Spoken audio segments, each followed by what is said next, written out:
दोस्तों, आज हम आपके लिए एक ऐसी बड़ी और रणनीतिक खबर लेकर आए हैं जो सीधे तौर पर भारत की सैन्य ताकत और भविष्य की युद्ध क्षमता से जुड़ी हुई है। यह कोई सामान्य रक्षा सौदा नहीं है, बल्कि वह फैसला है जो आने वाले 30-40 सालों तक भारतीय वायुसेना की रीढ़ को और मजबूत करेगा। जरा कल्पना कीजिए, हिमालय की बर्फीली चोटियों पर अचानक हालात बिगड़ जाएं, सीमाओं पर तनाव बढ़ जाए, दुर्गम घाटियों में तैनात हमारे हजारों जवानों को तुरंत भारी तोपें, मिसाइल सिस्टम, बख्तरबंद गाड़ियां और रसद की जरूरत पड़े। ऐसे में क्या सिर्फ सड़क मार्ग या पुराने विमान पर्याप्त होंगे? बिल्कुल नहीं। यही वह समय है जब आसमान से उतरता है असली गेम चेंजर। इस वक्त भारतीय वायुसेना के पास दुनिया के सबसे ताकतवर ट्रांसपोर्ट विमानों में गिने जाने वाले C-17 ग्लोबमास्टर 3 मौजूद हैं। इनकी क्षमता इतनी जबरदस्त है कि ये भारी टैंक, हेलीकॉप्टर और सैकड़ों सैनिकों को एक साथ हजारों किलोमीटर दूर तक पहुंचा सकते हैं। लेकिन दोस्तों, संख्या हमेशा ताकत का दूसरा नाम होती है। 11 विमान किसी भी बड़े दो मोर्चा युद्ध के लिए पर्याप्त नहीं माने जाते। अभी इस वीडियो को लाइक करें और चैनल को सब्सक्राइब जरूर करें, ताकि ऐसी ही दमदार और गर्व से भर देने वाली जानकारी आपको सबसे पहले मिलती रहे। नीचे कमेंट करके जरूर बताएं कि आप भारत के किस राज्य या शहर से देख रहे हैं, और कमेंट में पूरे जोश के साथ लिखें, भारत माता की जय जय हिंद। दूसरी तरफ हमारे बेड़े में पुराने एंटोनोव An-32 और इल्यूशन Il-76 जैसे विमान भी शामिल हैं, जिन्होंने दशकों तक देश की सेवा की है। कारगिल से लेकर आपदा राहत तक इन विमानों ने हर चुनौती में अपनी भूमिका निभाई। लेकिन तकनीक तेजी से बदल चुकी है। ऊंचाई वाले एयरबेस, कम ऑक्सीजन, तेज हवाएं और सीमित रनवे, इन परिस्थितियों में आधुनिक इंजन और एडवांस एवियोनिक्स की जरूरत पहले से कहीं ज्यादा बढ़ गई है। अब भारत एक बहुत बड़ा फैसला लेने की तैयारी में है।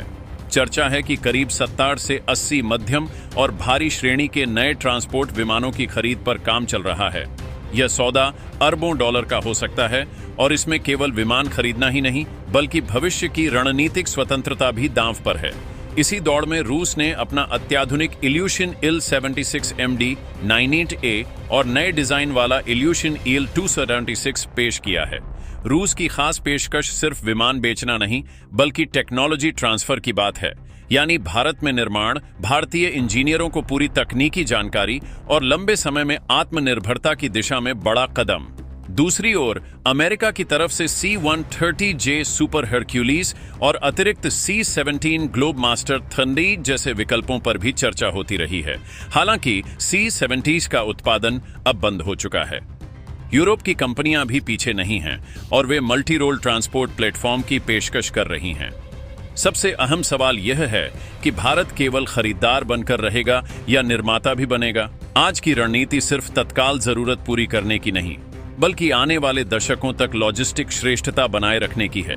आधुनिक युद्ध सिर्फ मिसाइल और फाइटर जेट से नहीं जीते जाते। उन्हें जीतने के लिए चाहिए तेज, भरोसेमंद और भारी एयरलिफ्ट क्षमता। अगर आने वाले समय में उत्तरी या पूर्वी सीमाओं पर अचानक हालात बदलते हैं, तो वही देश बढ़त लेगा जो घंटों में ब्रिगेड स्तर की फोर्स को तैनात कर सके। यही कारण है कि यह संभावित मेगा डील सिर्फ रक्षा खरीद नहीं, बल्कि भारत की सामरिक सोच का संकेत है। आने वाले महीनों में यह साफ होगा कि भारत किस विकल्प को चुनता है। लेकिन एक बात तय है, भारतीय वायुसेना आने वाले समय में पहले से कहीं ज्यादा आधुनिक, तेज और घातक लॉजिस्टिक ताकत के साथ दिखाई दे सकती है। कि रक्षा की दुनिया में इसका असली मतलब क्या होता है? इसका सीधा मतलब है कि भारत भविष्य में खुद इन भीमकाय विमानों को अपने ही देश में, अपने ही कारखानों में बना सकेगा। इस नए रूसी विमान का नाम क्या है? इसकी असली ताकत क्या है? इसकी छुपी हुई अचूक क्षमताएं क्या हैं? और सबसे बड़ी बात यह, भारत की दुर्गम और बर्फीली सीमाओं पर चीन और पाकिस्तान का घमंड तोड़ने में क्या कमाल करेगा? ये सब कुछ जानने के लिए आप बस अपनी जगह पर दिल थाम कर बैठे रहिए। आखिर रूस ने ऐसा क्या जादुई ऑफर सामने रख दिया है जिससे पूरी दुनिया की नजरें भारत के इस एक अकेले फैसले पर टिक गई हैं? यह MTA प्रोग्राम आखिर है क्या चीज, और इसमें देश के भविष्य का क्या क्या दांव पर लगा है?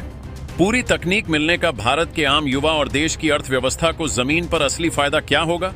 और इस अंधी दौड़ में रूस की अपने बाकी प्रतिद्वंदियों पर क्या बड़ी बढ़त है? इन सारे जटिल सवालों के बिल्कुल सटीक और आसान जवाब हम आपको देंगे। बस आप हमारे साथ जुड़े रहिए। तो दोस्तों, आखिर ये पूरा माजरा क्या है, और रूस का ये ऑफर भारत के लिए इतना बड़ा गेम चेंजर क्यों माना जा रहा है? चलिए इस पूरी शतरंज की बिसात को हम आपके सामने बिल्कुल आम बोलचाल की भाषा में एक एक करके खोलते हैं। सबसे पहले आपको उस MTA प्रोग्राम को समझना ही होगा जिसने रक्षा जगत में इस सारे घमासान को जन्म दिया है। हमारी वायुसेना के पास फिलहाल मोटे तौर पर 2 तरह के मुख्य ट्रांसपोर्ट विमान हैं जिनका इस्तेमाल दिन रात सबसे ज्यादा होता है। पहला है An-32, जो एक मध्यम दर्जे का वजन उठाने वाला सोवियत जमाने का बहुत ही भरोसेमंद विमान है। यह विमान करीब 40 साल से हमारी वायुसेना की मजबूत रीढ़ बना हुआ है। इसने हर छोटे बड़े मिशन में अपना लोहा पूरी दुनिया में मनवाया है। और दूसरा है IL-76, जो एक बहुत ही भारी माल ढोने वाला भीमकाय दानव जैसा विमान है। जब बात युद्ध के मैदान में बड़े बड़े टैंक या सैकड़ों सैनिकों को एक साथ ले जाने की होती है तो यही भारी विमान काम आता है। लेकिन समय के साथ दुनिया की हर मशीन पुरानी होती है। यह दोनों ही विमान अब अपनी उम्र पूरी कर चुके हैं। आज के समय में इनके पुर्जे मिलना बहुत मुश्किल हो गया है और इनका रोजमर्रा का रखरखाव देश को बहुत महंगा पड़ता है। ऐसे में हमारी दूरदर्शी वायुसेना को इनकी जगह नए, बहुत ज्यादा आधुनिक, स्मार्ट और बहुत ज्यादा ताकतवर विमान चाहिए जो अगले कई दशकों तक बिना थके उड़ सकें। इसी सख्त जरूरत को देखते हुए भारत के रक्षा मंत्रालय ने एक बहुत बड़े MTA यानी मीडियम ट्रांसपोर्ट एयरक्राफ्ट प्रोग्राम की बहुत जोर शोर से तैयारी शुरू की है। इस महाप्रोग्राम के तहत एक ही झटके में करीब 80 विमान खरीदे जाने की योजना है। सोचिए जरा, 80 बड़े ट्रांसपोर्ट विमान एक साथ। यह रक्षा इतिहास में ट्रांसपोर्ट विमानों के सबसे बड़े सौदों में से एक बनने जा रहा है। शुरुआती दौर में जब यह टेंडर बाहर निकाला गया था तब इसमें 18 से 30 टन तक का वजन यानी पेलोड उठाने वाले विमानों की मांग की गई थी। लेकिन दोस्तों, अब हमारी वायुसेना की सोच भविष्य की चुनौतियों को देखते हुए पूरी तरह से बदल रही है। वह बहुत आगे की सोच रही है।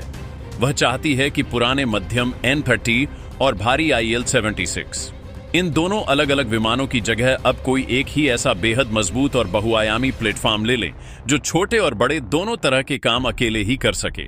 ऐसा क्यों सोचा जा रहा है? क्योंकि अगर सेना के पास एक ही तरह का विमान होगा तो नए पायलटों की ट्रेनिंग बहुत आसान हो जाएगी। जमीन पर काम करने वाले स्टाफ के लिए मेंटेनेंस का भारी झंझट खत्म हो जाएगा और जगह जगह अलग अलग स्पेयर पार्ट्स खोजने का सिरदर्द भी हमेशा के लिए मिट जाएगा। इसका सीधा मतलब यह हुआ कि जो वजन उठाने की पुरानी शर्त थी वह अब काफी ऊपर जा सकती है। और दोस्तों, ठीक इसी नाजुक और अहम मोड़ पर रूस ने अपना सबसे बड़ा और सबसे शानदार पत्ता खेल दिया है। अब आइए बहुत करीब से जानते हैं उस रूसी महाबली दिग्गज को जिसे रूस ने भारत के सामने एक अचूक ब्रह्मास्त्र की तरह पूरे गर्व से पेश किया है। रूस ने IL-76 MD-90 का अपना उन्नत, सबसे आधुनिक और सबसे घातक स्ट्रैटेजिक एयरलिफ्टर भारत को पूरे हक से ऑफर किया है। इसका नाम थोड़ा लंबा जरूर है लेकिन इसका काम उससे भी कई गुना बड़ा है। दोस्तों, यह उस पुराने IL-76 विमान का ही एकदम नया और बहुत ही ज्यादा ताकतवर अवतार है जिसे हमारी भारतीय वायुसेना पहले से ही बहुत अच्छी तरह से उड़ाती आ रही है।